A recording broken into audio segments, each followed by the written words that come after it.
I recently got some keycaps and I wanted to share this experience with you. It made me bring out my Keychron Q11, the Keychron Q11. This is the first board that I had that's like my true mechanical keyboard, and got me started with this obsession, this love of keyboards here. But I wanted to start posting some updates, getting some new videos out here, sharing my opinions and some of my findings here that I found. So I've been using a lot of different boards over the past several months. I had the Q1, which is now sold. There's the Keychron V1 that I've been using a lot.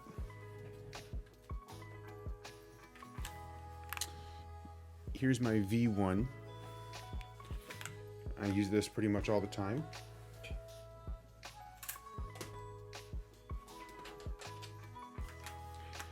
I also got this V5 for Christmas.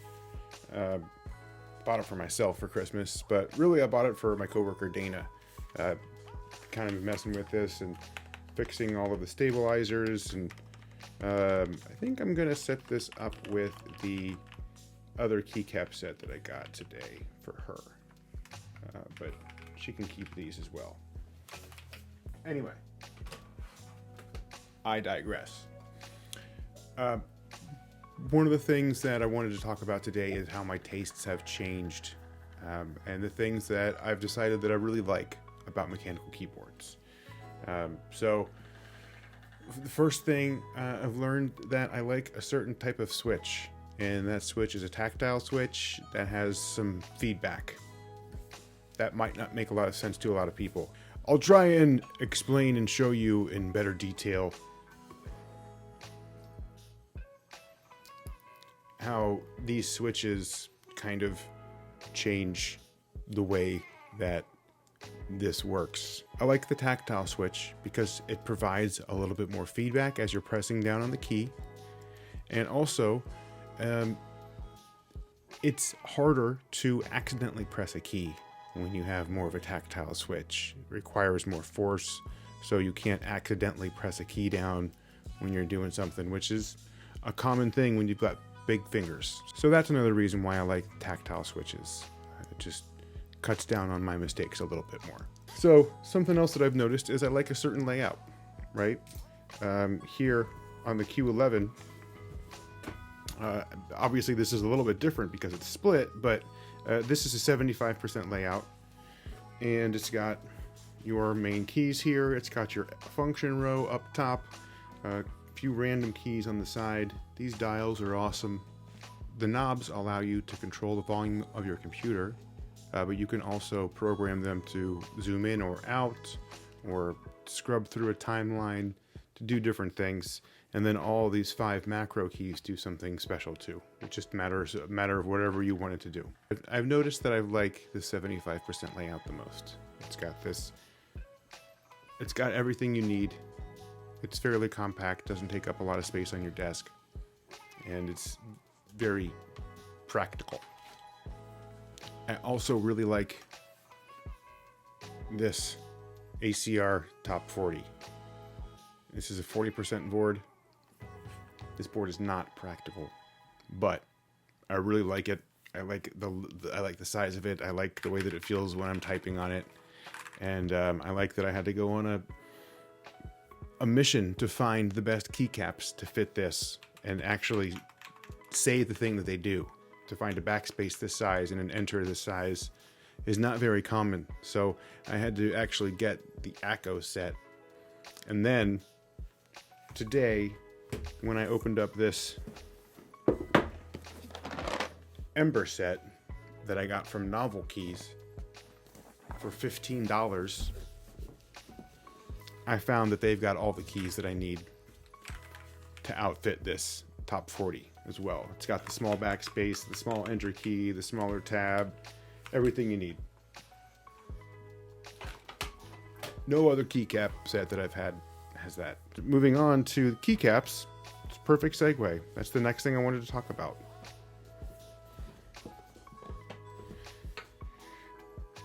The next thing I wanted to talk about was the keycap profile that I like.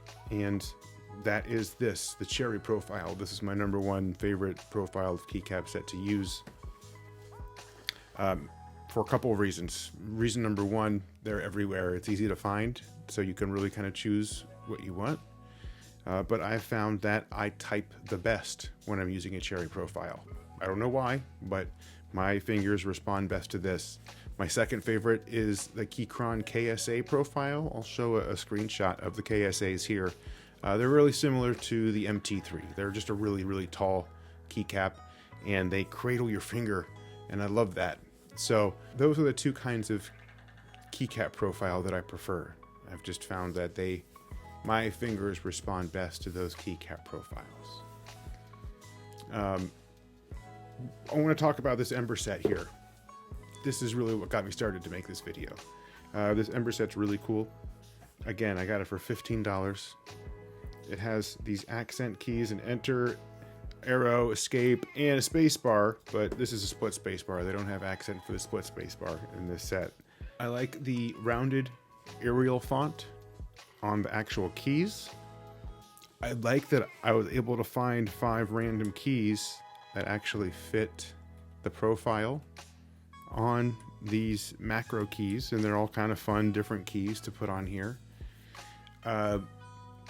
Check out this. I'm gonna have to show you some B-roll because I don't want to waste time trying to show you what this looks like. But on the underside of each of these keys, it tells you which row this key is supposed to correspond with, which is really helpful.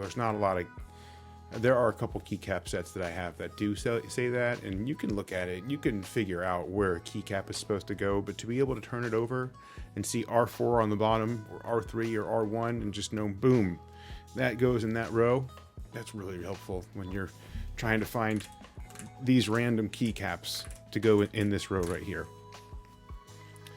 And then the best thing about this set is the price. It's crazy, right? $15 for this set. I saw this on Facebook and I was like, man, thank you for sharing that with me. And I went and bought this keycap set and the Blossom set right away for 30 bucks. That's such a steal, especially for what you get. That's a great value. The only thing that I've found is what I really prefer is a double shot keycap. I've got these PBT double shot Hacker Mint keycaps on my V1, and that's just my go-to. I love those. I love that profile. I like the way they're kind of wearing away and getting shiny. I like that it's showing some mileage.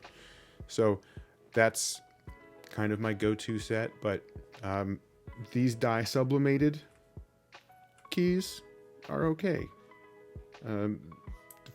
For whatever reason, they feel a little bit cheaper to me. I don't know. I'm not an expert. I feel like double shot keycaps are probably more expensive because they're made in a more expensive manner, and possibly they're a higher quality because of that. Are dye sublimated keycaps cheaper because they're not made in the same way? I just don't know. I don't know the answers to these questions. I'm still trying to figure that out.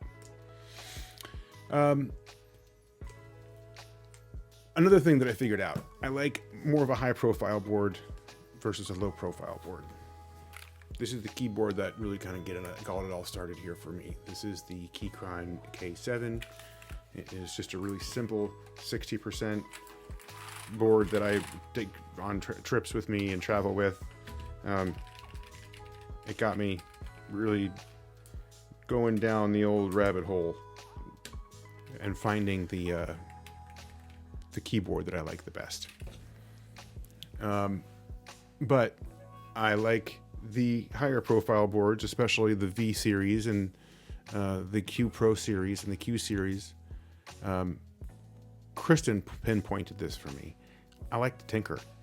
I got my switch puller, I got my screwdriver, I've got my keycap puller, I've got tweezers, I've got some pour-on gaskets, I've got O-rings and keycaps and switches and springs and lube and all these different things to just tinker and take this apart and put some tape on the back of it. And I've got 3 or 4 different types. I've got 4 different types of tape to try some different tapes out. Have some fun.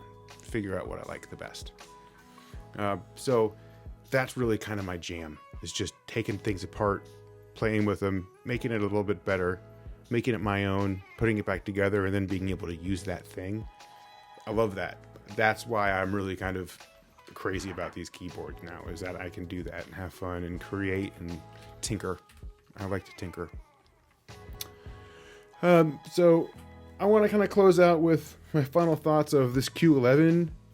I think that I'm going to take this Q11 back to the office with me, and this is going to be my main board at the desk there, for a couple of reasons. This one's kind of more tedious to take apart. There's 9 screws on the bottom of each half, so I've got to take out 18 screws just to get to each of it. And then each board is really kind of its own thing. Each of these keys sounds so different because of where they are in regards to the end of the board. Like the G and the H, they sound really similar because they're right here on the end. But the F and the D and the S, they're a lot lower because they've got more resonance below it. Again, I'm not an expert. We got to call keyboard and see what he says, but I feel like these are lower sounding because of where they are on the board. And this has a higher sound because it's here on the end. Makes sense, right? Makes sense. So I don't take this board apart, tinker with it, and play with it that much. So I think that would make this a good thing for me to keep at the office, because I'm not going to be tempted to take it apart and play with it. This is a great, comfortable size to use at the office. It's got everything I need. That 75% layout, just so practical. And finally, I think that this looks so cool because I could take it apart if I want to, and it's just a different board than anybody else has at the office. And I like to be a little bit different and stand out and march to my own drum beat and make my own path and all those things. So for that reason, I think this Ember board is going to be my new board here at the office, or there at the office. So I am going to do a sound test with these keycaps. Again, I don't think that the Q11 is the best one. I don't think that the Q11 is the best board to do sound tests with because of the nature of the board and the way it's made. There's just so many variances and discrepancies that can come about with where the keys are placed. So take it with whatever you want to take it with, but you can take this whole thing with whatever you want to take it with. But as of the filming of this video, these 2 keycap sets are $15 a piece on NovelKeys. And after taking them out of the box, putting them on a board right here, I have great things to say about them. And if you've got $15 to spend on some keycaps, don't do that on Amazon. Do that with NovelKeys. Get these keycaps, and you'll see what I mean. NovelKeys.com is the place to go. I don't have an affiliate link. They're not my jam or anything yet, but maybe we'll get tied up soon. If you have any questions, leave me a comment. Send me an email or a message or something. You can find me on Twitter and on Instagram. Just look for Keyb Hoarder.